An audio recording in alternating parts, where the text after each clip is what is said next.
rero nje mvuye ku ishuri mbese ndi umwana w'ishuri hanyuma nkumva nanezerewe ko cya cyiciro kibanza cya kaminuza nzajya kugisoza nujuje imyaka 50. ubwo ari impamvu ufite zo kudatangira? Hari impamvu nimwe washyiraho uvuga uti uriya mu mama niba ku myaka 50 ajya mu ishuri hanyuma se ngewe? Imana yatinyitse guhamagara Abraham kuri ya myaka, niyo mana y'amahirwe ya kenshi. Ntukajya ushyiraho akadomo ku buzima bwawe, ni Imana y'amahirwe ya kenshi. Reka dusenge hanyuma tuganire icyo numva kiri ku mutima wanjye. Data, nguhaye icyubahiro, ndagushimira ubuntu bwawe bwinshi, ndagushimira ko udukunda, ndagushimira ko ufite imigambi myiza myinshi ku buzima bwacu. Ndagushimira ko wumva gusenga kose gusengerwa hano hantu, ndagushimira ko wakira indirimbo tukubyinira, ndagushimira ko uri kumwe natwe, ndagushimira ko udashobora guhamagarira abantu ubusa. N'abagabo b'imfura n'abagore biyubaha ntibashobora guhamagarira abantu ubusa, kandi ari abantu buntu banyuzamo bakanananirwa ibyo twasezeranye ntitubibashe, cyangwa tugapfa tukava mu mubiri nta nkaswe. Wowe Imana ishobora byose, Imana yo kwizerwa, Imana ifite byose mu kiganza cyayo, ntushobora guteranyiriza abantu ubusa. Duha imitima igushaka kurutaho, duha imitima yifuza kwigira imbere, kugira ngo ibyiza byose watugeneye kuri uyu munsi tubitahane hatabuzemo na kimwe. Urakoze kubw'abakozi bawe batandukanye ukoresha hano hantu, urakoze kubw'abana bawe bagufitiye umwanya, bagufitiye inyota, baza bakicara bagategera. Ubaha umugisha, ubagirire neza, bongere bakubone, buri muntu wese akwibonere ku giti cye, akubone muri bya bindi abasha kubwira abandi ngo nibamufashe gusenga, akubone muri bya bindi bitavugika, mwami w'abami, umuntu atabasha kongorera inshuti ye, umuntu atabwira umugabo we cyangwa umugore we kuko bitavugika. Ibyo nabyo mwami umwemerera bikubonemo, hanyuma umutima we urushaho kukwizera no kongera kwigira imbere, mwimenyanire ku giti cye, ajya avuga ngo narakubonye. Ucisha kugira neza kwawe kose imbere y'ubuzima bwe, nkuko wabwiye Mose, waramubwiye ngo ubwanjye nzacisha kugira neza kwanjye kose imbere yawe. Cisha kugira neza kwawe kose imbere y'ubuzima bwe, akwibonere utari Imana y'ikivunge, akwibonere utari Imana yumvanye umushumba, akwibonere atari Imana yumvanye abavugabutumwa beza, akwibonere uri Imana ye ku giti cye, kugira ngo bimubere igitsikamutima mu mwijima w'ubuzima, ntakubure, byabaye byiza biryoshye bisendereye, ntakwibagirwe. Urakoze Uwiteka Mana Nyiringabo, tuguhaye icyubahiro, ni mu izina rya Yesu dusenze, amen. Haleluya. Imana yacu ni nziza, niyo kwizerwa. Haleluya. Amagambo rero tugiye kuganiraho, abakozi b'Imana bansabye kuganiraho, afite umutwe uvuga ngo rinda umukumbi w'Imana nk'uzawubazwa. Mu by'ukuri umuntu yemeza kurinda hari agatambwe bamaze gutera. Haleluya. Yesu ashimwe. Igihe kimwe Imana yavuganye na Kayini amaze kwica umuvandimwe we, Imana iramubaza ngo ese umuvandimwe wawe ari hehe? Aramubwira ngo ese ndamushinzwe. Ndagira ngo turenge urwego rwo kuvuga ngo nta muntu dushinzwe. Haleluya. Kuva Kristo yaza mu buzima bwawe, kuva wakizwa, ushinzwe abandi bantu bazakizwa hanyuma yawe, ushinzwe n'abandi mwakirijwe mu gihe kimwe. Haleluya. Turarenga urwego rwo kuvuga ngo simushinzwe. Uramushinzwe, agakiza ke uragashinzwe, kandi wakagiramo uruhari. Watuma yigira imbere, watuma akererwa, watuma sitara, watuma batarakizwa bavuga ngo aho gukizwa nka kanaka ntago tuzakizwa, kandi watuma bavuga ngo uriya muntu koko afite Imana. Haleluya. Ubifitemo uruhare, ni wowe gikoresha Imana ifite muri iyi minsi. Amen. Rinda umukumbi w'Imana nk'uzawubazwa. Haleluya. Mu by'ukuri abakristo ni benshi, abizera ni benshi, ariko abantu bemera kurinda umukumbi w'Imana ni bake. Nimvuga kurinda umukumbi w'Imana ntuhite wumva abapasiteri batuyobora. Oya. Haleluya. Abakristo ni benshi, abizera ni benshi, abaririmba ni benshi, abavuga ubutumwa bwiza nabo ni benshi, ariko umuntu wemera kuva Kristo ageze mu buzima bwe, haleluya, akaba hanezeza Imana nk'uko batubwiraga, akarinda agakiza ke, akanirinda naho adafite imbaraga kugira ngo atagira umuntu agusha. Amen. Haleluya. Ndakwifuriza kuba muri abo bantu bake bagira uruhare mu bikorwa Imana irimo gukora hano mu isi. Imana yacu tugire neza. Turasoma amagambo y'Imana mu rwandiko rwa kabiri Paulo yandikiye Timoteyo,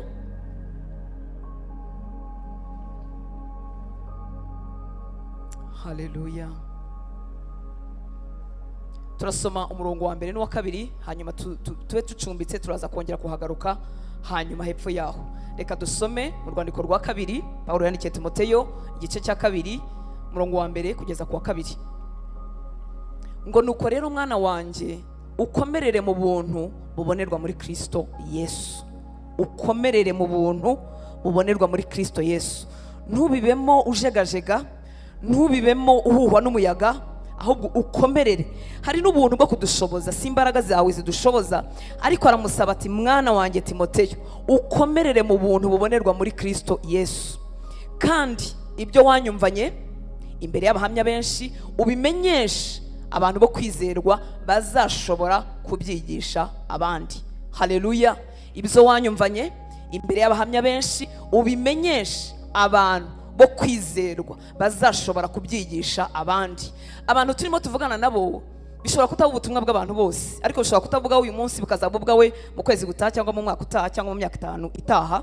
Haleluya. Abantu twifuza kuvugana nabo, abantu basabwa kurinda umukumbi w'Imana, n'aba bantu biyemeza kuba muri iri tsinda ry'abantu bo kwizerwa. Haleluya. Aramubwira ngo ibyo wanyumvanye imbere y'abahamya benshi ntubiceceke, ariko kandi mu bimenyesha harimo bazabipfusha ubusa, ariko batazabipfusha ubusa. Haleluya. Bazaba babaye abantu bo kwizerwa kandi ntibizagarukiraho, nabo bazabyigisha abandi. Ubu bwami turimo ni ubwami bw'uruhererekane. Haleluya. Dufite umugisha uyu munsi wo kuba dufite Bibiliya, ariko Yesu agihari, n'intumwa za mbere zigihari zitarapfa, nta na Bibiliya bari bafite, ariko ibyo babonanye Yesu bamaze kuzura umwuka wera nabo barabitunze, nabo barabigira. Abandi baje hanyuma nabo barabigira, bihinduka uruhererekane.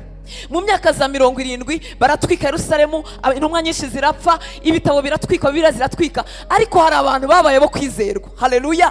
Babigumanye barongera babibwira abandi. None nyuma y'imyaka irenga 2000 turacyabivugana hano i Remera. Haleluya. Iyo bataza kubaho ntabyo twari kuba dufite. Niyo mpamvu udakwiriye kurwana ku gakiza kawe gusa ngo wisengere wibonere umugisha, Imana ikugire neza, iguha umugore, iguha umugabo, iguha inzu, iguha imodoka, hanyuma bigarukiraho. Umviye bigarukiraho ukuntu witwa. Ntabwo ari ugutukana, ariko birasa nko gutukana. Iyo bigarukiye aho kuri wowe ububaye igihombo mu bwami. Igihombo. Haleluya. Ubimenyesha abantu bo kwizerwa bazashobora kubyigisha abandi. Ese waba uri muri aba bantu bo kwizerwa bazabivuga? Ntabwo ari ukwigisha gusa, ntabwo ari kubwirizwa gusa, bazabyerekana ibyo bakuye kuri Kristo. Haleluya. Bakabiviva, bikaba ubuzima bwabo, bikaba lifestyle yabo. Haleluya. Kugira ngo n'abandi bantu nabo babihabwe. Imana yacu tugire neza. Ijwi ry'Imana rigenda rishaka mwene abo bantu. Si uko ari abanyembaraga, ariko hari ukuntu bafite kwiyemeza mu mitima yabo. Umunyumva inshuti z'Imana, ubuntu bw'Imana twese twarabuhawe igihe twakizwaga. Twese twarabuhawe. Nta muntu wasutsweho bwinshi ngo abandi bahabwe bukeya. Twese twahawe ubuntu. Ese kwiyemeza ufite mu mutima wawe niko kuzatuma uba muri aba bantu uvuga uti nubwo mfite intege nkeya sinzatukisha izina ryawe. Haleluya. Nubwo numvaga Mana nabivamo nkurikije uburyo isezerano ryo kugirwa neza ritinze, ariko Mana kubw'izina ryawe nitirirwa, kubwo abantu ibihumbi bandeberaho abonzi ntabo ntazi, Mana nzihangana sinzatukisha izina ryawe. Uko kwiyemeza niba ugufite mu mutima wawe. Haleluya. Uri muri aba bantu bo kwizerwa bazabyakira bakabibwira n'abandi. Imana yacu tugire neza. Ntabwo warinda abandi mu gakiza wowe utarabanza kwirinda. Murabizi kwirinda n'imbuto y'umwuka wera. Haleluya. Kugira ngo ugire imbaraga zimpagurutsa nicaye hasi, nuko tuba tuticaranye, nuko ngewe mba ngize gute bampagaze. Ntago Imana yifuza kutwinjiza muri iri tsinda ry'abizerwa, ibyo twumvanye Kristo bashobora kubibwira abandi, bashobora kurinda umukumbi w'Imana kandi twicaranye hamwe. Birasaba ko mpaguruka nkaguyiza agatege, nkagira akabaraga kugira ngo mbashe kugukura hasi. Imana yacu tugirire neza. Haleluya. Niwarinda abandi mu gakiza nawe ubwawe utararinda kawe, cyangwa nawe utarabasha kwirinda. Pawulo yaratinyutse aravuga mu rwandiko rwa mbere yandikiye Abikorinto igice cya 11 umurongo wa mbere ngo mugere ikirenge mu cyanjye nkuko nanjye nkigera mu cya Kristo. Pawulo yari umuntu umeze nkatwe, Haleluya. Ukeneye ko umwuka wera yuzura muri we, imbuto z'umwuka wera zikagwirira muri we nk'uko we nanjye tubikeneye. Ariko umuntu w'umugabo ucyambaye umubiri, ugifite ibibazo n'ingorane, ugikubitwa, ugifungwa, ugifite abanzi muri bene wabo b'Abayuda no mu banyamahanga, ugifite ibigeragezo nk'uko bifite, aratinyuka, arahagarara, aravuga ngo mugere ikirenge mu cyanjye. Mu yandi magambo, nta soni mfite zo kubabwira ngo nimunkurikire, mubikore nk'uko mbikora, mushake Yesu nk'uko mushaka, mubikore nk'uko nkora, kuko nanjye nageze ikirenge mu cya Kristo. Reka duhe Yesu icyubahiro. Haleluya.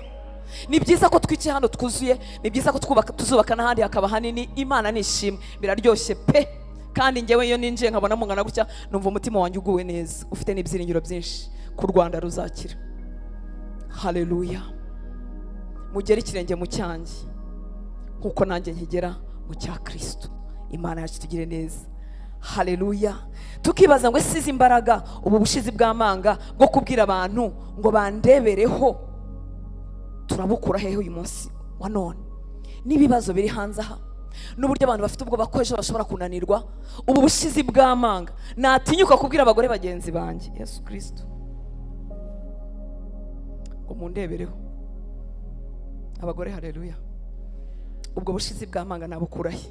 Mugere ikirenge mu cyanjye. Uko nubaha umugabo wanjye ariko mumwubaha, uko nkunda Kristo ariko mumukunda, uko mukorera ariko mumukorera. Ubwo bushizi bw'amanga twabukura hehe? Haleluya. Yigeze kubivuga umukozi w'Imana, igipimo nigira kuri Kristo uko kingana niko kizamura ubushizi bw'amanga, niko gikora umurimo muri njyewe, ngatinyuka rwose kubwira abantu ngo munyigiyeho. Abagore mukijwe nkanjye twazagera mu ijuru. Haleluya. Ubwo bushizi bw'amanga ntahandi tubukura, ni umwanya tumara twigira ku birenge bya Yesu. Amen. Haleluya. Yesu yaravuze muri Matayo 11:29, ndavuga ibyanditswe byinshi mwihangane turimo turiga. Haleluya ko mukunda ijambo ry'Imana. Mwemere kuba abagaragu banjye, mwemere kuba abagaragu banjye, munyigireho. Mwemere. Umugaragu ubundi nta jambo agira. Umugaragu iyo bamubwiye ngo icara aricara, umugaragu iyo bamubwiye ngo haguruka arahaguruka, umugaragu aruhuka ariko bamuhaye ikiruhuko. Umugaragu nta jambo agira, ameze nk'igikoresho. Murabizi ko ubundi Yesu atakitwita abagaragu. Haleluya. Atwita inshuti kuko ntabyo azi kuri data atigeze atumenyesha. Turi n'abana. Ariko iyo bigeze mu kumwigiraho, twemera gufata akamero k'umugaragu. Haleluya. Umwana wanjye dushobora kunegosiya, nkamubwira ngo wiga iki, akavuga ati mama si icyo nshaka kwiga. Amen. Mwemere kuba abagaragu banjye, munyigireho kuko ndi umugwaneza kandi noroheje mu mutima, namwe muzabona uburuhukiro mu mitima yanyu. Reka nkubaze ko umwuka w'Imana arimo kutubwira, ko arimo kudusaba, avuga ko abizera ari benshi, abakristo ari benshi, ariko abantu biyemeje kurinda agakiza kabo no kurinda kabandi, abantu biyemeje kurinda umukumbi w'Imana kandi atari abashumba gusa ngo basengewe, ahubwo kuko ari abakristo, ko abo bantu bagomba bagende baba bakeya, kandi aho dukura izo mbaraga ari ukwigira kuri Kristo. Ese uremera kongera kumwigiraho wigiye imbere kuruta aho warugereje? Haleluya. Kuko ntiwabasha kurinda agakiza k'abandi utarinze akawe, kandi imbaraga zituma mbasha kurinda kanjye nzikura ku mwanya mara nigira ku birenge bya Yesu. Amen. Umuntu ubuntu nta cyiza yigiramo, niyo mpamvu zitwa n'imbuto z'umwuka wera. Ntabwo ari izawe, nta nubwo ari izanjye, ahubwo umwanya namaze ku birenge bya Yesu niwo hampaye gusa nawe. Haleluya. Umwanya uzamara umwigiraho niho tuzakuyoberwa, tukajya tuvuga ngo avuga nka Yesu, agenda nkawe, akunda nkawe, ababarira nkawe, n'umunyempuhwe nkawe. Imana yacu tugirire neza. Mwemere kuba abagaragu banjye, munyigireho. Mutavuga ngo Mana ibi ndabyemera, ibi simbyemera, ibi nabyemera, ariko ibi byo Mana urabona ko nawe ari ugukabye. Imana yacu tugire neza. Nitukomeza kwigira ku birenge bya Yesu, haleluya, tukemera kumwigiraho, tuzagera ahantu Imana ivuga ngo mfite abahungu, mfite abakobwa, rwose baramutse bavuze nk'uko Pawulo yavuze ngo nimugere ikirenge mu cyanjye, Imana ku ntebe yayo ikavuga ngo ndumva ntakorwa n'isoni zo kwitwa Imana ye. Haleluya. Haleluya. Nongere nkubaze ngo wigishwa nande kandi wigira kuri indi? Abavuga butumwa bose beza dufite muri iki gihugu n'abo dufite hanze, bose ni nk'abakoci, ni abatozi, ariko bose twese twifitemo intege nkeya. Haleluya. Ariko umuntu twakwigiraho bidashira bitarangira ni Kristo. Ni umwami w'abami. Wigira ku birenge byande. Haleluya. Utozwa nandi. Isi muri iyi minsi irimo inatoza itorero kuruta uko itorero twagatoje isi. Umwambaro mwiza twababonyeho no dufata, imivugire n'imyitwarire turayifata, uko abayobozi babo hanze bitwara tukabifata tukabigira ibyacu, ariko siko bikwiriye kumera. Imana yacu tugirire neza. Haleluya. Ibanga rero Pawulo intumwa yari afite, intumwa y'ubuntu. Impamvu mwise intumwa y'ubuntu nuko Pawulo yari balance, yari afite equilibre, yari azi kuringaniza. Pawulo navuze ku buntu ko tudakizwa ku bw'imirimo, ko nta kintu na kimwe dukora ngo dukizwe, n'ubuntu bubonerwa muri Kristo Yesu. Haleluya. Ariko akongera akavuga gukoresha uyu mubiri no kuwutwaza igitugu kugira ngo ejo atazamurika nk'aho atemewe. Haleluya.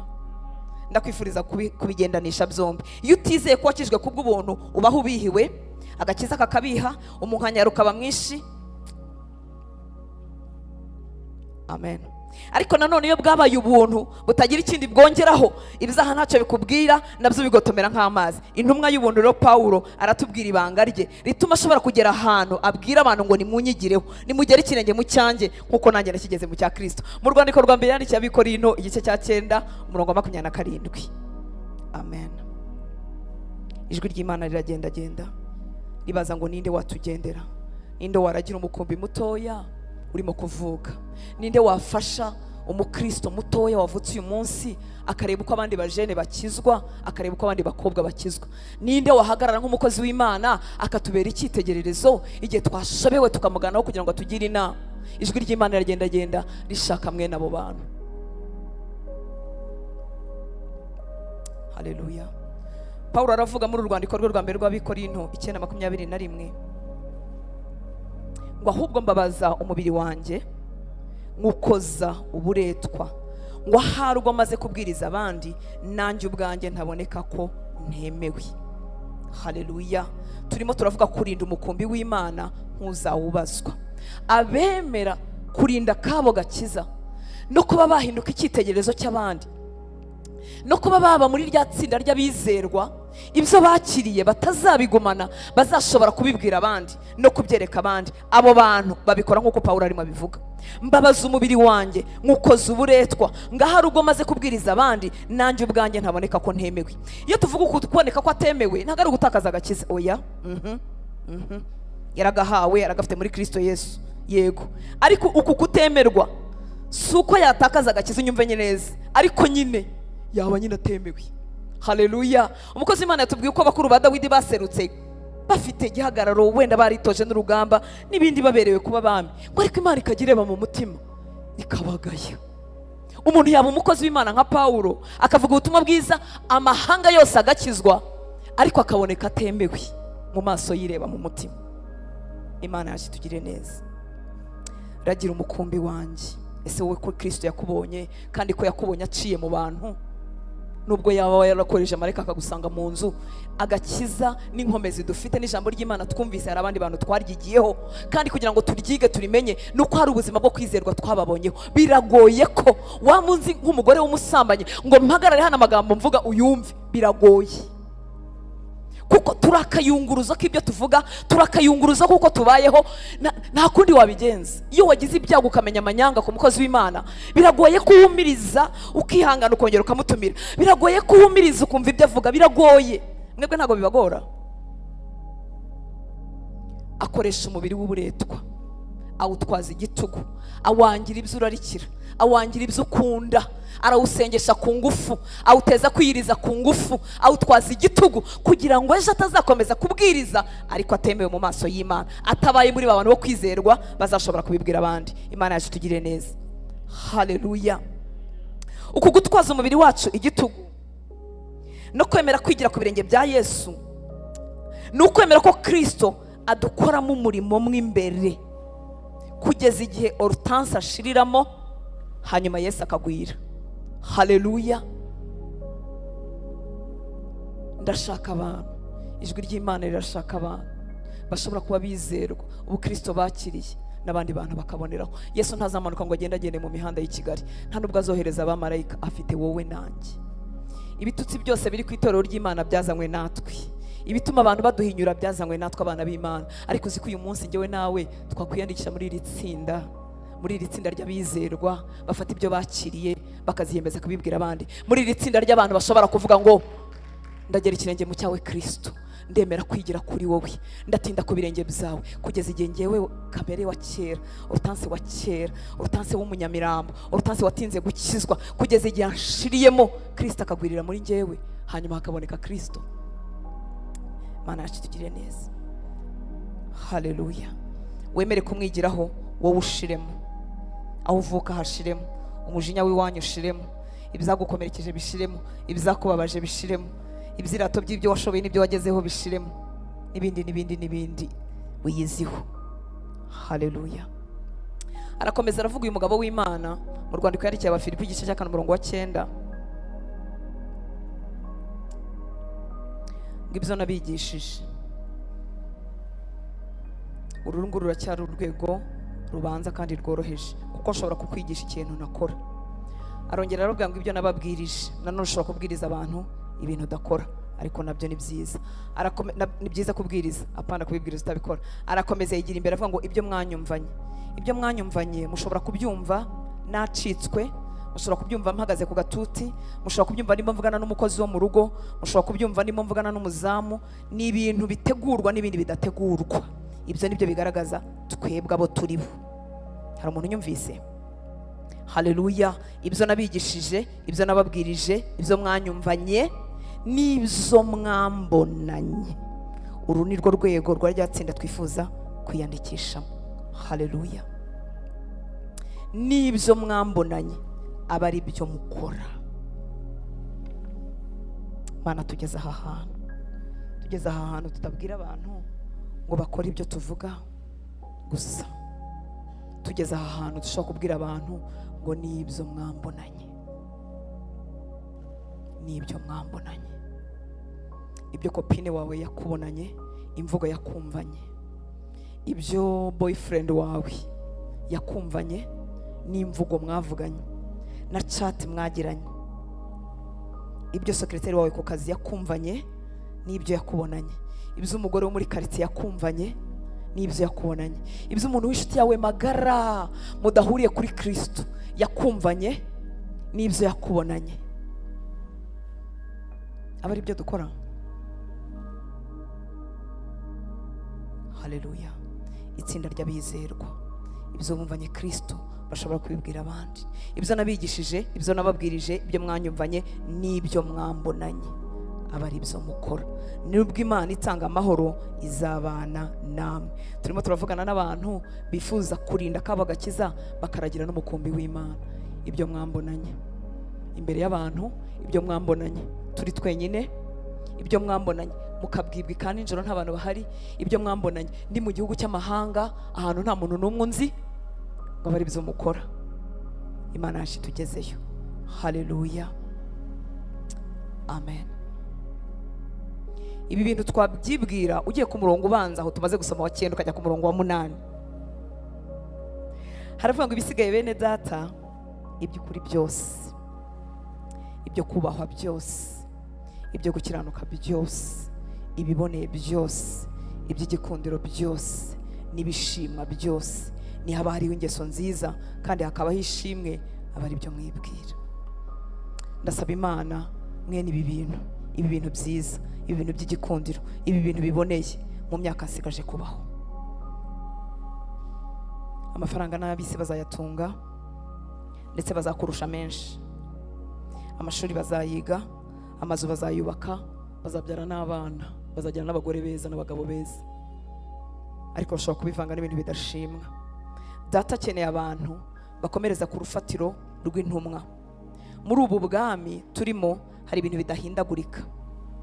Hashobora guhinduka ibijyanye n'iterambere, turasomera muri ibi byuma ntibabisomeragamo, dufite Bibiliya zagizwe ntoya zikajya mu gitabo ntibari bazifite, turagenda mu modoka n'amadege ntibari babifite. Hashobora guhinduka iby'iterambere n'iby'umuco, n'umuco uburyo urevuriwe, ariko Data akeneye abantu muri iyi si icuza umwijima, muri iyi si amacaci azagera igihe agashingira abatinganyi, muri iyi si abapasiteri bazadivorisa akagera ku mugore wa 5 cyangwa ku mugabo wa 6, muri iyi si aho byose bizagera igihe bikemerwa kandi bikabana natwe. Data akeneye abantu bakomeza kubaka ku rufatiro rw'ukuri.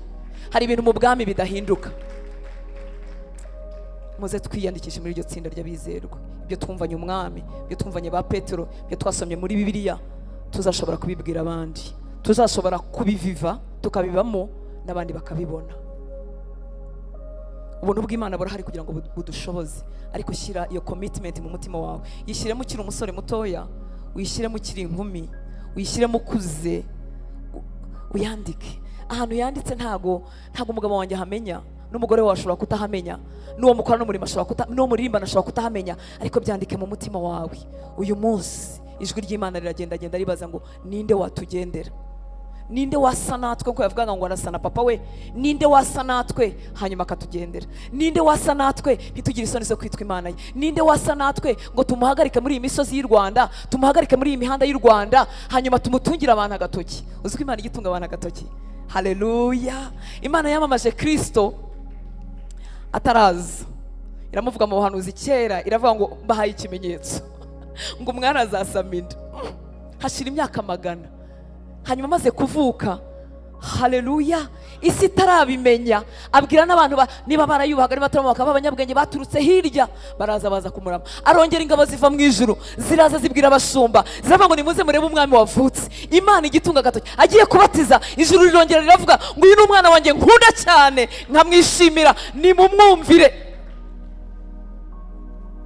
Televiziyo zigeze twamamaza rwose tukamenyekana, kandi Imana nishimwe. Nasanze ari na byiza. Ni byiza, ni byiza kuko tuba twavuze Kristo, hanyuma nyine aho batumenye nawe akagenda. Ariko ijuru riratuvugaho iki? Ijuru rirampamya ngo iki? Mutumva. Riraguhamya ngo iki? Tutumva.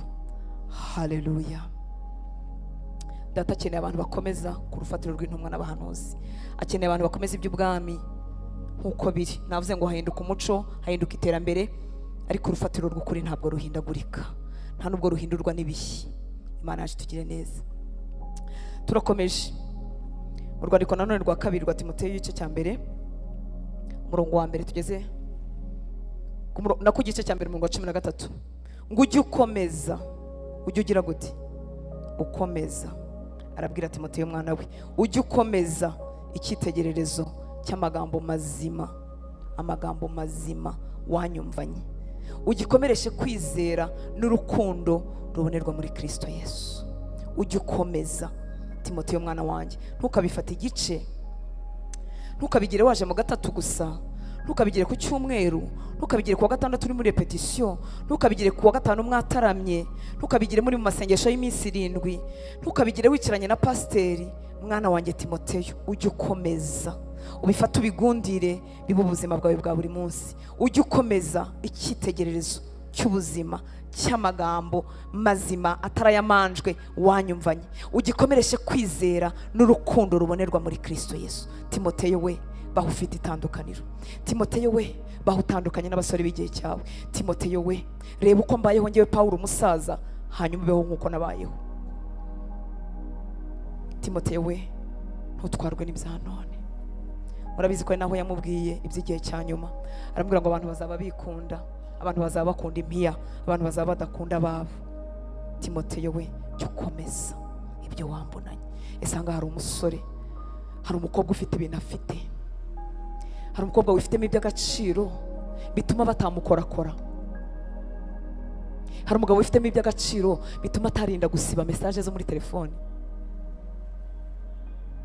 Uko iby'agaciro biremera muri twebwe, niko ibintu bya feke n'ibintu by'amanjwe tutabibarizwamo. Niko ubuzima bwacu buba transparent kubera Yesu. Turimo turavugana n'abantu binzira mu itsinda ry'abizerwa, bakemera kurinda umukumbi w'Imana, batakirinda agakiza kabo gusa, ahubwo bumva bashinzwe n'irindi shyanga kugira ngo benshi bazakizwe hanyuma bamurikira Imana. Ntibisaba ko uri umuvugabutumwa ufite mikrofone, nta nubwo bisaba ko ufite titire runaka, nta nubwo bisaba ko ubuzwi, birasaba kuba warakiriye Kristo kandi wiyemeje gukomeza urugendo. Haleluya, amen. Muri iki cyanditswe natangiye nsoma cya Timoteyo wa kabiri, igice cya kabiri umurongo wa mbere kugeza ku murongo wa 15, nakuyemo ibintu nka 7 nifuza kuvugaho. Haleluya, reka dufatanye gusoma, ntacyo bitwaye gusoma ibyanditswe byinshi. Amen. Nuko rero mwana wanjye ukomerere mu buntu bubonerwa muri Kristo Yesu, kandi ibyo wanyumvanye imbere y'abahamya benshi ubimenyesha abantu bo kwizerwa bazashobora kubyigisha abandi. Turimo turavuga ku bantu bashobora kurinda umukumbi w'Imana, abantu bari burenga urwego rw'agakiza kabo gusa bakabera Imana ibikoresho. Haleluya. Inama ya mbere bagirwa no gukomerera mu buntu bwa Kristo. Gukomera. Haleluya. Gukomera. Gukomera. Nugira amaguru ajegajega mu gakiza, nuba umuntu uhuhwa n'umuyaga, biragoye ko abantu bazakureberaho igihe kirekire. Mureke turambirwe ubuhamya. Amen. Haleluya. Turi kumwe. Turambirwe ubuhamya buvuga ngo nuko ndagwa nongera ndagaruka, nuko ndihana, nuko uziko bishoboka ko twava mu bwiza tujya mu bundi, tukareka icyaha, tukareka n'ikindi cyari cyatunaniye, tukareka n'ikindi kandi ntitubigarukemo. Muziko twakwigira imbere mu gukunda Kristo, tukongera tukamukunda cyane, tukamukunda cyane, tukongera tukamukunda cyane. Muziko twakwigira imbere mu kumutangira, tukamukatangira cyane, tukamutangira cyane, tukamutangira cyane, tukarenga icya 10, tukagera kuri 2 mu 10, tukagera ku 10 ku ijana, tukagera kuri kangahe. Muziko twakwigira imbere tutagigaruka hahandi. Ukomerere, ntujegajege, ukomerere mu buntu bwa Kristo. Ubuntu bwa Kristo bwo burahari kugira ngo budushoboze, ariko mu mutima we handitse mwiki. Haleluya. Indi nama ya kabiri niyo gutanga ibyo Kristo twakiriye. Yamubwiye ngo ibyo wanyumvanye imbere y'abahamya benshi ubimenyesha abantu bo kwizerwa. Wikwemera ko ubuzima bwawe bumera nk'ikidendezi, nka ya nyanja bajya batubwira muri Isiraheli y'umunyu idatanga, yakira gusa. Waruzi yuko haraho ari wowe uzabwiriza abantu banywerera urumogi hariya? Waruzi ko haraho wa muntu udafite Kristo muturanye? Waruzi ko haraho amasengesho yawe yakiza wa murozi w'iwanyu? Waruzi ko haraho ari we Imana yakoresha kugira ngo ububyutse buze muri iki gihugu? Waruzi ko haraho ari we Imana itegereje kugira ngo ibintu bihinduke? Wikwemera kuba ikidendezi. Cyakira kidatanga. Inama ya kabiri, kuri aba bantu bashobora kurinda umukumbi kandi bakawurinda igihe kirekire, bagakorera Imana mu nzu y'Imana, bagakorera Imana hanze y'inzu y'Imana, bagakiranukira Imana bari hano, bakayikiranukira bari iwabo. Ni abantu biyemeza kutaba ikidendezi. Iteka iyo ubaye ikidendezi, inyamaswa zipfuye zikugumamo, ibikeri byapfuye, ibintu byose by'imyanda biguma aho ngaho. Ariko iyo utanga, uraniyeza kugira ngo uze gutanga amazi mazima. Haleluya. Uranirinda kubera ibyo uri buvuge. Abashakanye Yesu ashimwe, bajya basengana nabo bashakanye nimugoroba. Use wasengana n'umuntu mutababariranye, biba ngombwa ko musabana imbabazi kugira ngo muze gusengana nimugoroba. Haleluya. Ntiwemere ko ubuzima bwawe buba ikidendezi, uba umuntu wemera gutanga ibya Kristo wakiri. Ku murongo wa 3 akavuga ngo ujye ufatanya nanjye kwihanganira imibabaro nkuko bikwiriye umusirikare mwiza wa Kristo Yesu. Nta waba umusirikare kandi ngo yishyire mu by'ubugingo ngo abakinejeje wamwandikiye ubusirikare. Kandi iyo umuntu ashatse kurushanwa mu mikino ntahabwa ikamba keretse arushanijwe nkuko bitegetswe. Inama ya 3, ku muntu wifuza kurinda agakiza ke akarinda n'umukumbi w'Imana yaragijwe. Ku muntu wifuza gukorera Imana kandi birambye kandi Imana ibinezerewe, kwihanganira imibabaro. Ntago biryoshye, ibintu by'uyu munsi ntago biryoshye, ariko biri mu buzima. Haleluya. Uzababara, uzanababazwa. Ntago nje guhanura amakuba, ariko bari muri Kristo Yesu mumaze iminsi murabizi. Abwira umwana we Timoteyo ngo ujye wihanganira imibabaro. Iyo turimo twihanganira imibabaro, haleluya, tuba turimo gukomezwa n'Imana, amaboko yacu yo mu mwuka akomezwa, kandi abarimo kutureba bavuga ngo reka turebe ese azabivamo, ese azabigumamo. Hari n'igihe baba batarabimenya, ariko hakurya y'imibabaro ubuzima bwawe buzaba ari ubuhamya bw'abandi. Bazavuga ngo yarashomereye arihangana, yagize umugabo mubi arihangana, yagize umugore mubi arihangana, yarashonje arihangana, ntabwo yabivuyemo. Isezerano ryatinze gusohoza, ntabwo yishingiye umusilamu, nta nubwo yabaye umugore wa gatatu cyangwa wa kabiri, yarihanganye. Haleluya. Abarinda agakiza kabo bakarinda n'umukumbi w'Imana bihanganira imibabaro. Amen. Haleluya.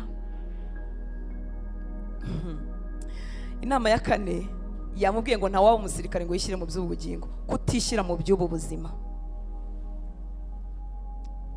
kutishyira mu by'ubu buzima. Ese ni ukugenda umuntu ahumirije atazi iby'isi aho bigeze? Ese ni ukutamenya amakuru? Ese ni ukutamenya ko Urusiya bwateye Ukraine? Ese ni ukutamenya ko harya ni iyihe yatsinze? Kiyovu yatsinze Rayon Sport? Ese ni ukutamenya ko n'ibindi birimo bitrendinga? Haleluya. Ntukishyire mu by'ubu buzima. Niba ushaka kurinda agakiza kawe, ukaba igikoresha Imana yakoresha kurinda kabandi, mukazarinda murangiza urugendo warabikoze nk'uko wagombaga kubikora. Haleluya. Igitabo cyangwa Bibiliya, ijambo ry'Imana yaravuze kuri uyu murongo ngo nta musirikare wagira ibindi ahugiramo ngo abakinejeje wamwandikiye ubusirikare. Mu yandi magambo ni ukumesa kamwe. Icyo kinyarwanda kirumvikana, kumesa kamwe. Haleluya. Ndi umukristo, nzahora ndiwe kugeza ku gupfa. Yesu ashimwe cyane. Mu isoko aho hahira bakabimenya, muri karitsiye bakaba babizi, muri ofisi bakaba babizi, atari uko bumvise indirimbo cyangwa bumvise ucuranga ushyiramo inyigisho za kanaka. Ubuzima bwawe bukabivuga. Nta waba umusirikare ngo yishyire mu by'ubu bugingo. Mu yandi magambo ntarangazwa n'igihise cyose, afite aho ajya, arahazi, kandi akomeje urugendo. Haleluya. Iyo umuntu yishyize mu by'ubu bugingo, ayoberwa ikimukamura, ayoberwa ikimubuza gutunga imbaraga zisenga, ayoberwa ikimubuza gukunda ijambo ry'Imana, ayoberwa ikimubuza gukunda guterana, ayoberwa icyajimije umuhamagaro we, ayoberwa uko byagenze kandi yaratangiye neza, kuko yishyize muri byinshi by'ubu bugingo, biragenda biramukamura. Natwe twamureba nyuma y'iminsi tukibaza ese ko yabwirizaga neza, ese ko yaririmbaga neza, ese ko yasengaga, ese ko yakundaga guterana, ese ko yazindukaga mbere y'abandi. Habaye iki? Yararangaye. Nta waba umusirikare ngo agire ibindi bintu ahugiramo. Muzarebe ubuzima bw'abasirikare basanzwe. Uyu munsi bigenda bijya mu buryo kubera ko nta ntambara, ariko kera mu myaka yakurikiraga jenoside, umusirikare yashoboraga kuba arimo gukorera hehe simbizi, umugore akabyara ntaze kumusura, bakaba bapfusha umuntu ntaze, kuko nyine ari umusirikare. Kandi na n'uyu munsi ntibapfa kugenda badasabye ibibari.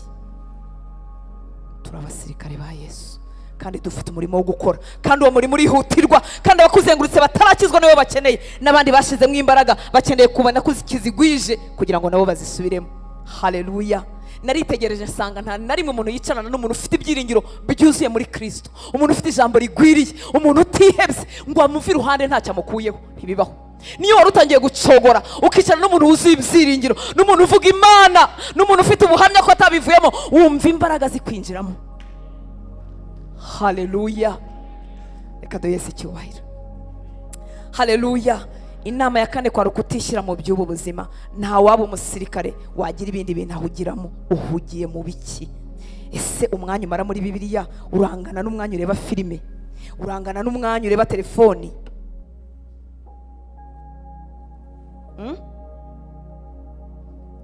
Amen. Reka dukomeze hepfo gatoya ku murongo wa 6 ngo umuhinzi uhinga niwe ukwiriye kubanza kwenda ku mbuto. Zirikana ibyo mvuze, kuko umwami wacu azaguha ubwenge muri byose. Ujye wibuka Yesu Kristo wakomotse mu rubyaro rwa Dawidi akazuka mu bapfuye, nk'uko ubutumwa nahawe buvuga. Inama ya 5 iravuga ngo yewe ushaka kurinda agakiza kawe, ukarinda n'abandi, ukaba icyitegerezo cy'abandi, ukavuga nka Pawulo ngo gera ikirenge mu cyanjye nk'uko nanjye nakigeze mu cya Kristo. Ujye wibuka Kristo, nuguhoza amaso ku biri hejuru. Haleluya. Isi ifite ibintu bikamura ibihumbi, isi ifite abagizi ba nabi. Umuntu aherutse kunyandikira message avuga undi muntu, ndavuga ariko mana, nari mbizi ko isi irwaye, ariko si ibyo bibaho. Uwo muntu yarambwiraga, avuga undi muntu, arambwira ngo kazapfa ako kantu, kandi yari umuntu, ngo kazapfa ngo maze ndebe ko muzongera kukibuka. None ndavuga se, none se gupfa kwe azunguka iki? Bizamwinjiriza ngaho. Noneho numva ngize ubwoba, ndavuga umva Mana, nari nzi ko isi irwaye ariko ntabwo namenya ko isi irwaye kuri iki gipimo. Isi irarwaye. Nudahoza amaso kuri Kristo uzahura n'abantu babishye bakubihiriza ubuzima bikunaniriye, kandi abo bantu bashobora kuba n'abantu bawe babugufi, yaba umuvandimwe wawe muvuka, uwo muntu yambwiraga yari umuvandimwe wa hafi w'uwo wundi, yaba umugore wawe n'umugabo wawe mwigeze gupfumbatana, yaba pasiteri wawe, yaba uwo muririmbana. Umwanzi yabihije ubuzima bwe ashyiramo gusharirirwa, uko gusharirirwa ko aragufata nawe kugusukaho. Nudahoza amaso ku biri hejuru uzananirwa. Haleluya. Numvise umukozi w'Imana ubushize avuga akantu, murabizi bakunda kuvuga ibintu bigusha abakozi b'Imana, bagwishwa n'abagore, ubwo nuko abagore mundi bari batarahamagarwa bagwishwa n'abagore n'icyubahiro n'amafaranga. Yongeyeho akantu kitwa kutababarira.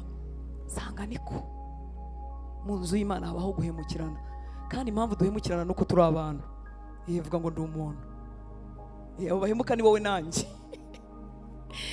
bigatuma uburyohe bw'agakiza tubutakaza, bigatuma tugira abantu tudashobora kuramutsa, tudashobora gutumira, tudashobora kwinjira mu nsengero zabo, tudashobora kuririmbana muri korari. Upima utuga ko yagiye ku nguni imwe nawe ukajya ku yindi kugira ngo mutagira naho muhurira, batabwira ngo muhana amahoro ya Kristo nko muri Gatolika. Haleluya. Niba ushaka Timoteyo mwana wanjye kuzakora umurimo nk'uwo nakoze njyewe Pawulo, hoza amaso kuri Kristo. Ntabwo ahemuka, ntabwo apfa, ntabwo asaza. Niyo twaguye aratubyutsa, niyo twahemukiwe aratwomora akadukiza, kugira ngo tutagendana gusharirirwa. Iyo tugendanye gusharirirwa tubisuka ku bandi bantu bose, nguhe ibyo mfite. Imana yatugirira ubuntu. Inama ya gatanu yakubwiraga ngo ujye wibuka Kristo, ujye uhoza amaso ku biri hejuru. Amen. Arongera amubwira ku murongo wa 9 ngo ubwo ndenganirizwa, ubwo ni bwa butumwa nahawe buvuga, ubwo ndenganirizwa ndetse nkaboheshwa iminyururu nk'umugome, nyamara ijambo ry'Imana ryo ntiribohwa n'iminyururu. Njyewe ndaboshywe ariko ijambo ry'Imana ntiribohwa n'iminyururu. Inama ya 6 irakubwira kutemera kubohwa, kutemera kw'impano wahawe n'ikiza watijwe na Kristo, icyo hoza ukorera Imana, icyo hoza ukoresha mu bwami bw'Imana, kutemera ko kibohwa kubw'imibabaro wahuye nayo. Pawulo arimo avuga ngo njyewe ndaboshye Timoteyo we, ariko ijambo ry'Imana ntiriboshye, ndacyarivuga, ndacyohereza inzandiko, ndacyakora. Ntago waba ari umubare w'abana b'Imana beza bafite impano z'Imana nziza, bakorera Imana ibitangaza bigakoreka. Uyu munsi ibyo bari barahawe n'Imana barabiteretse, kuko bahemukiwe n'abapasiteri, bahemukiwe n'abagabo babo, bahemukiwe n'abagore babo, bahemukiwe n'isi, babuze akazi, babuze amafaranga. Se hari ibintu byatinze, yatinze kubona umugabo se, kandi yaroza ari umuririmbyi, aravuga tumva Mana kugira ngo nkomeze gusebera muri korari bashaka, nabo ndusha imyaka 10 bashaka, ndicaye. Ntiwemere ko icyo watijwe n'Imana kibohwa. Wowe waba muri gereza, wewe wararurira, ariko icyo watijwe n'Imana gifite abantu ibihumbi cyagenewe gukizwa. Impano z'Imana zose dufite ntabwo ari izacu, ni izo kugirira itorero umumaro. Umunsi umwe tuzahagarara imbere y'Imana, Imana itubaza icyo twakoresheje ibyo yadutije. Ijwi ryiza ufite ntabwo ari iryawe, gusirimba abandi bakanezerwa ufite si ibyawe. Impano zose nziza, uburyo watangiraga Imana n'amafaranga ukabitanga ubohotse, uburyo wasuraga abantu n'umutima mwiza, ntabwo byari ibyawe. Ntiwemere ko imibabaro ituma icyo wahawe n'Imana kiboho. Sinzongera gusura abantu kuko baramvuze, bazongera banakuvuge. Yesu ashimwe. Ubu abantu bose bakorera Imana, imibabaro baciyemo iramutse baboshye, ninde wakorera Imana? Ninde wavugira Kristo? Wikwemera guheranwa n'amateka. Nasanze Imana yacu ari Imana y'amahirwe ya kenshi. Dushobora gusigara tuvuga aho wasitaye naho waguye, Imana yarakubabariye kera. Komeza urugendo n'Imana yawe. Reka tumuhe icyubahiro. Haleluya. Imana itwongera amahirwe. Haleluya. Ifite icyo yakoresha n'icyo yagambiriye gukoresha ubuzima bwawe. Ntiwemere ko ibyatinze gusohozwa wayisabye bizaboha impano yawe. Turarinda agakiza kacu, turarinda n'umukumbi w'Imana twaragijwe. Nasanze Imana igira abantu itumaho umuntu, kandi uwo muntu atabonetse, ibyo Imana yagomba gukorana n'abo bantu birakererwa. Mose yamaze imyaka 40 ari mu butayu, aragiye intama za sebukwe, arimo ashiramo ibyo Imana yagomba kumushirishamo. Ese ubu Imana yari ibuze undi muntu yakohereza? Ariko Mose niwe agomba gukora uriya murimo niwo ugomba kuwukora. Uvuga ngo ni njye ugomba kuwukora. Uriya murimo niwo ugomba kuwukora, ni wowe. Imana yashitugire neza. Ujye wibuka Kristo, umuhoze w'amaso. Numuhoza amaso ntabwo uzacogora. Imiyaga ntizakubasha, imihengeri ntizakubasha. Umuyaga uzahuha cyane, ukomeza urugendo. Imvura izaba nyinshi, ukomeza urugendo. Ibizago n'amakuba bizaza, ukomeza urugendo. Abantu bazapfa iruhande rwawe kandi wabakundaga, ukomeza urugendo. Ibyo wagambire bizatinda gucamo cyangwa ntibyigere binacemo, ukomeza urugendo. Haleluya. Umuntu ushobora kurinda agakiza kakarinda n'akabandi ni umuntu wahanze Kristo amaso. Ese nuko batagira ibibazo? Ese nuko batagira ingorane? Ese nuko badaterwa? Baraterwa pe, ariko bashyize amaso kuri Kristo. Haleluya. Ngenda umukristo, nzahora ndiwe mu bintu byose. Burya muri byose nyine ni byose. Muri byose waba uraye, muri byose wapfushije umwana, muri byose wapfakaye, muri byose abantu bakuvuyeho, muri byose abantu wafashije imyaka myinshi bo baguhemukiye, muri byose wabaye impunzi, muri byose, muri byose, muri byose, muri byose, muri byose bakubeshyeye. Umvise ubuhamya bw'awa muntu uvuye hano ngo wakoze icyaha yaje kwirega. Ndi umukristo mu bintu byose, byose ngeze kugupfa. Haleluya. Imana yashyize neza. Ibuka Kristo, muhozeho amaso. Icya gatandatu cyavuga ngo kutemera kubohwa. Ngewe Pawulo ndi mu munyururu, ndimo ndarenganirizwa ubutumwa bwiza, mboheshejwe iminyururu nk'umugome kandi ntari umugome. Kandi Kristo ntiyamanutse disi ngo amubohore, yamuretse iyo minyururu imugeraho. Nkuko yaretse Stefano bakamutera amabuye bigakunda, bakamutera irindi, kandi arebana n'Imana, abona Kristo mu ijuru. Kristo nawe arimo kumureba, barebana, ngo ndetse Kristo yahagaze yiteguye kumwakira. Ariko akamureka n'ibuye rya kabiri rikaza n'irya gatatu. Sinzi ngo yapfuye ageze ku mabuye kangahe. Uko Yesu yaretse Stefano niko Yesu yaretse Pawulo. Tukaba tumuvuye munsi akajya mu minyururu akazarinda nicwa. Niko Yesu yemera ko ikintu runaka kukigeraho, kuko uri icyitegererezo cy'abizera. Abandi bazakomera gute batarakubonye ukomera? Imana yacu tugire neza. Ntabwo biryoshye, ariko turimo turavuga abantu bo kwizerwa, batakirinda agakiza kabo gusa, bemera kurinda n'abandi. Haleluya.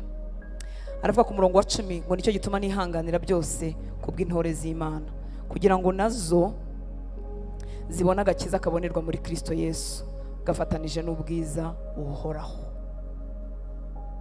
Nicyo gituma nihanganira byose kubwandi. Nicyo gituma nihanganira byose kubw'intore z'Imana. Mu yandi magambo, kwihanganira ubwe, aho ngaho Paulo yaraharangije. Arimo arihangana kubw'intore z'Imana, kubw'abantu Imana yatoranyije, kubw'abantu Imana yamutumyeho, kubw'abantu barimo bamwigiraho. Uyu munsi ageze ku kwihangana kubw'abo ngabo. Mwaretse ntidukoze izina ry'Imana isoni, mwaretse tukihangana. Wakwihanganiye muri urwo rugo, wakwihanganiye muri ako kazi, wakwihanganiye muri ubwo bukene ko butazahoraho, wakwihanganye ntukore ibyaha, wakwihanganye ntusambane, uri umusore mwiza unabishoboye ufite n'inzu wabajyamo, wakwihanganye, wakwihanganye ukaba umukobwa ufite itandukaniro kubw'intore z'Imana, wakwihanganye ukubaka nubwo bibiribwa ngo cyakora ngo amufasha asambana bwo hari aho nga, wakwihanganye ukubaka kubw'intore z'Imana zikureberaho, wakwihanganye ukubaka kubwa generation zikurikiyeho, wakwihanganye ugakizwa kubw'abantu barimo bakizwa nyuma yacu, kubwo bakijwe muri generation twavutsemo. Ngo ngewe Pawulo ngo nicyo gituma nihanganira byose. Vuga ngo byose. Nihanganira byose si kubwanjye. Nta nubwo nyeweye ko Kristo yampamagaye, nta nubwo nyeweye ko Kristo yankoresha, nta nubwo nyeweye ko yantabara. Murabizi n'urupfu ntiyarutinyaga, ariko yihanganiye byose kubw'intore z'Imana. nihanganiye byose kubwo abazumva amakuru yanjye, ihanganire byose kubwo abazumva amakuru yawe, ihanganire byose kubwo abakureba, ihanganire byose kubwo abo mwiganye, ihanganire byose kubwo abo mwasenganye mu gatatu imyaka yose itambutse, ihanganire byose kubwo abantu bazi ko uri umukozi w'Imana, ihanganire byose kubwo abamenye ko wakijijwe biwanyu. Bararinda umukumbi wa bararinda agakiza kabo, bararinda n'umukumbi w'Imana baragijwe. Nicyo gituma nihanganira byose kubw'intore z'Imana, kugira ngo nazo zibona agakiza kabonerwa muri Kristo. Ese Yesu ntabwo yihagije ngo akize abantu, akeneye ko Paulo yihangana kugira ngo intore z'Imana zibone agakiza kabonerwa muri Kristo Yesu. Ese Yesu niyihagije kugira ngo akize mwene wanyu? Arihagije. Ariko Paulo aravuga ngo nicyo gituma nihanganira byose kubw'intore z'Imana, kugira ngo nazo zibone agakiza kabonerwa muri Kristo Yesu. Haleluya. Gafatanije n'ubwiza buhoraho. Nawe igikoresha Imana ifite. Ndagira ngo dutahane umukoro muri iki cyumweru cyangwa muri gahunda itegurwa n'imiryango n'imikorere yo mu rusengero. Ndagira ngo utahane umukoro mu mutima wawe, uzi neza ko wewe igikoresha Imana ifite. Ntubare umubare w'abavuga butumwa, ntubare umubare w'abashumba, ntubare kuba turi itsinda rinini cyane ringana gutya. Uri igikoresha Imana ifite. Wibera ubu bwami igihombo muri iki gihugu cy'u Rwanda, wiba igihombo mu bakobwa, wiba igihombo mu bahungu, wiba igihombo mu bagore bari mu bwami, wiba igihombo mu bagabo bari mu bwami, wiba igihombo mu bapasiteri bari mu bwami. Umukozi w'Imana yahoze atubwira uburyo impano no kuvuga bishoboka, no gusirimba byashoboka, no kubyina byashoboka, ariko kuba umuntu wo kwizerwa, ibyo yumvanye Kristo n'ibyamukuyeho uzashobora kubihereza abandi. Aka gakiza n'ubu bwami bumeze nka wa mukino abantu basiganwa baherezanya agati. Uko utinda kukageza ku wundi, ni kuri mutinza gukizwa, ni kuri mutinza umurimo w'Imana gukora. Uko unanirwa hagati mu rugendo ukagwa, niko atazagira icyo yakira, kandi cyari kuzakira icyo Imana izacisha mu kuboko kwawe. Imana itugirira ubuntu.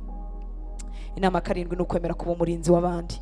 Ni iki cyihanganishije Paulo we ni iki cyakwihanganishije? Nihanganiye byose kubw'intore z'Imana. Ntago nihanganye ku bwanjye gusa, nihanganye gereza n'imibabaro n'ingorane, nabyihanganiye kubw'intore z'Imana. Uyu munsi we ntabwo uri muri gereza, wowe nanjye turimo turagendagenda mu mihanda ya Kigali. Turi muri ubu buzima, rimwe buba bukakaye, ubundi buba bwabaye bwiza, rimwe biba byaciyemo, ubundi bitaciyemo. Twihanganiye inahangaha, twihanganiye muri iki gihugu, abandi bihanganiye mu bihugu by'amahanga aho badukurikira bari. Imana irashaka abantu bo kuba ibyitegererezo. Nasanze Imana itabuza abantu bavuga ubutumwa, ariko irashaka abantu bavuga ubutumwa nabo ariko babayeho. Imana ntibuza abaririmbyi, irashaka abantu baririmba ibyo babayemo. Imana ntibuza abakristo bicara, irashaka abakristo badahinduka ikidendezi. Ibyo wanyumvanye Timoteyo we, uzabibwira abantu bo kwizerwa, batazabiceceka, bazabifata bakabiba byo, bagasana byo, bakabihereza abandi, kugira ngo ubu bwami budatubirwa, kugira ngo bikomeze buruhererekane, kugira ngo tutazavuga inkuru za Kristo mu buryo butari bwo, kugira ngo abana bacu batazagira ngo agakiza no kubivanga, kugira ngo bazakizwa hanyuma batazagira ngo umuntu akora ibyaha akanakizwa, batazagira ngo niko bigenda. Imana itugirira ubuntu. Umurongo wa 15 aravuga ngo ujye ugira umwete wo kwishyira Imana nk'ushimwa, umukozi udakwiriye kugira ipfunwe, ukwiriranye neza n'ijambo ry'ukuri. Ujye ugira umwete wo kwishyira Imana. Iyo twaje gusenga tuba twishyiriye Imana, Imana ngo ikore umurimo muri twebwe. Emerera ubwami bw'Imana bukubone muri aba bahungu n'abakobwa bashobora kurinda umukumbi w'Imana. Kanangirize kuri iki cyanditswe Timoteyo wa 2 nanone igice cya 3 umurongo wa 10 ngo ariko woweho icyampa ijuru uyu munsi rikakuvugaho, icyampa ijuru rikakuvugaho aya magambo nk'ayo Paulo yavuze kuri Timoteyo. Mbega ukuntu ari umunezero w'Imana, mbega ukuntu ari uburyohe mu ijuru. Ngo ariko woweho, ariko wowe ufite itandukaniro mwana wanjye, ariko woweho wakurikije neza inyigisho zanjye n'ingeso zanjye n'imigambi no kwizera no kwiyumanganya n'urukundo no kwihangana. Ariko wowe mwana wanjye, reka ijuru rikuvugaho aya magambo muri uyu mwaka. Ariko wowe mukobwa wanjye, ariko wowe muhungu wanjye, ariko wowe mukozi wanjye, ariko woweho wakurikije neza neza neza bidacagase neza, wakurikije neza inyigisho zanjye n'ingeso zanjye n'imigambi. Imigambi ubundi ntigaragara, ariko ni ibintu bitwuzuye, nibyo tugambirira dushyize amaso kuri Kristo no kubye.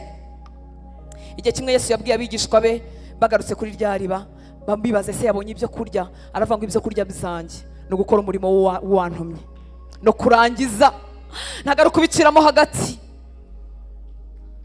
gukora umurimo wantumye no kurangiza ibyo yaduhamagariye.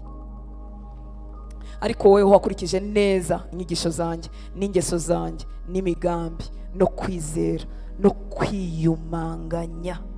Iyo umuntu yiyumanganya aba afite nk'ikintu kirimo kumurya, kirimo nko kuja umujomba, nk'ubushobora kuba afite nk'umusumari mu rukweto, ariko kuba mpagaze imbere yanyu nkiyumanganya, ni ukuvuga ngo ni umubabaro ariko atemera kugera ku gakiza ke, ni umubabaro ariko atemera ko wica umuhamagaro, ni umuhamagaro nako ni umubabaro ariko atemera ko utuma izina rya Kristo ritukwa. Ese abakristo biyumanganya baracyariho mu miji, baracyariho muri iyi myaka, cyangwa ntibikigezweho?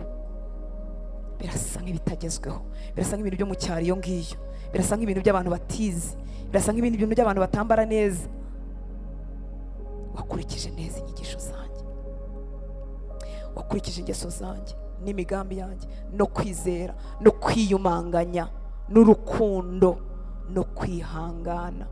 Kandi abantu babi nabiyita uko batari bazarushaho kuba babi, bayobya bakayobwa. Timoteyo mwana wanjye, ibintu bibi bizabaho n'abantu babi bazabaho, ariko komeza icyo ufite, kurikiza neza inyigisho zanjye, ingeso zanjye, imigambi yanjye, kwizera wambonanye. Wabonye ko ntigeze ndeka kwizera Kristo, nakubitwa, bamvugaho gupfa, banshyira mu nzu, bamanura mu gitebo, nakwihisha abayuda, bankubita bagasiga meze nk'uwenda gupfa, nakomeje kwizera umwami wanjye, nakomeje kwiyumanganya, ntabwo naretse kuvuga ubutumwa bwiza. Nabubwiye abashaka kubyumva, nabubwiye abadashaka kubyumva. Ngeze no muri gereza ndi kumwe na Sira, twararirimbye, izindi mbohe ziratumva. Ntabwo twivumbuye ku mwami ngo tumubwire ngo nibiduhembye, ari wowe twakoreraga. Twararirimbye, gereza irafunguka, twakomeje kwiyumanganya, tugumana kwizera. Biracyagezweho, haracyari abera bameze gutyo, nubwo isi isirya, nubwo ibihendo by'amafaranga bibaye byinshi, nubwo ibihendo by'ubutunzi n'icyubahiro bibaye byinshi, umwami Imana aracyafite abahungu n'abakobwa. Ndakwifuriza kuba muri abo ngabo, abantu ijuru ryakwirata, abantu biyandikisha mu itsinda ryo kwizerwa, ry'abizerwa, ibyo bumvanye umwami, ibyo basomye Pawulo yavuze, ibyo babonanye Petero, ibyo bumvise kuri Kristo, ibyo bumvise ku batubanjije mu kwizera, abagore n'abagabo bagenze neza urugendo bakarinda barurangiza. Ibyo twabumvanye tuzabibwira abandi, tuzabibamo. Nibisaba gushinyiriza tuzashinyiriza, nibisaba kwihangana tuzihangana.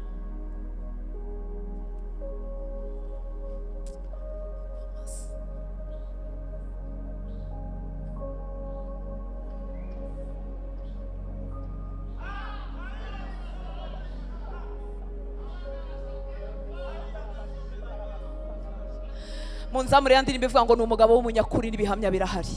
Yesu ntabwo azakubeshya. Ibyo ngibyo ushaka byitwa inyongezo, byitwa inyongezo. Ubikorera batamuzi ntazabura kubigukorera. Ntabwo abuza abagore n'abagabo, atanga urubyaro, atanga amazu, atanga aho kuba, ariko byitwa inyongezo kuko n'abisi barabifite. Ni umugabo w'umunyakuri ntazabya, arashaka abantu bashobora kumwigiraho, bagahinduka, bagahindurwa, bagasa nawe, bagahinduka icyitegererezo cy'abizera. Arabakeneye mu basore, arabakeneye mu bakiri batoya. Umukobwa mutoya umunsi nta kintu namubwira, ntabwo namubwira kwihangana no kudasambana, yanyitegereza akavuga ati n'ubundi se none se wavuga iki kuri umumama mukuru kandi ukaba uri mu rugo? Ariko we mukobwa mugenzi we, we wabiba nawe akabibona. We musore mugenzi we wamubwira ibyo kwizerwa mu busore akabyumva, kuko murangana, ibibashuka n'ibibagora ni bimwe. Uri igikoresho cy'Imana gikomeye. Ubwo bushomeri si ubwo gupfa ubusa. Hari undi musore wabukoresha ukamukomeza, ibyo atabwirwa n'umuntu ufite amafaranga, kuko yajya amubwira ati wowe wageze iyo ujya. Ikibazo cyawe si icyo gupfa ubusa mu bwami, umwami Imana yagikoresha. Si icyo kukwica, ni icyo guhesha data icyubahiro, ni icyo gukomeza amaboko yawe yo mu mwuka. Nasanze ibibazo bitabayeho tutakwitoza gusenga. hari ubwiru bw'Imana tutasingira. Niyo mpamvu rimwe bicamo ubundi ntibicemo, kugira ngo isi itagusindisha, kugira ngo udakura amaso kuri Kristo ukayashyira kuri 6 ukayashyira ku byaciyemo. Ni umugabo w'umunyakuri, ibihamya turabifite, ntabwo abeshya. Utarabeshya ba Pawulo ntazakubeshya, utarabeshya Petero ntazakubeshya, utarabeshya bapfiriye mu mwami ntabwo azakubeshya. Igitabo cy'Abaheburayo cyaravuze ngo yemwe n'isi ntiyari ikwiriye ko bayibamo, barayirutaga cyane. Ndakwifuriza kuba mu bantu baruta isi, abantu isi itabasha gufata, abantu isi itafata, itagura amafaranga, itagura ikintu na kimwe. Yemwe n'isi ntiyari ikwiriye ko bayibamo. Babakereresheje inkero ntibakwihana umwami, abandi babajugunya mu nzobo z'intare ntibakwihana umwami, abandi barashya ntibakwihakana umwami. Uyu munsi twebwe tuvuga ngo bamwe barakena ntibakwihakana umwami, abandi abagabo barabakubita ntibakwihakana umwami, abandi abagore babaca inyuma ntibakwihakana umwami, abandi barasonza ntibakwihakana umwami, abandi babarenganya bari mu kazi. Maze kuvugana n'abakobwa batagira umubare bavuye mu kazi kuko bashaka gusamanishwa n'abashebuja. Ubushize naganiraga n'abasore babiri, umwe yakoraga umugore w'umunyamahanga, undi yakoraga umugore w'umunyarwanda washakaga kumusambanya. Bashuga mami. Ikibabaje nuko umwe yari n'umurokore, umugore umwe yari umurokore. Ese ubwo yari umurokore? Oya, yari umunyadini cyangwa umunyarusengero. N'umugabo w'umunyakuri, ibihamya birahari, iyo yuguruye nawe ushobora kugara. Imvugo yiwe ni ihame, tegereza umunsi n'isaha, ubwo ari data wabivuze bizoshika. N'umugabo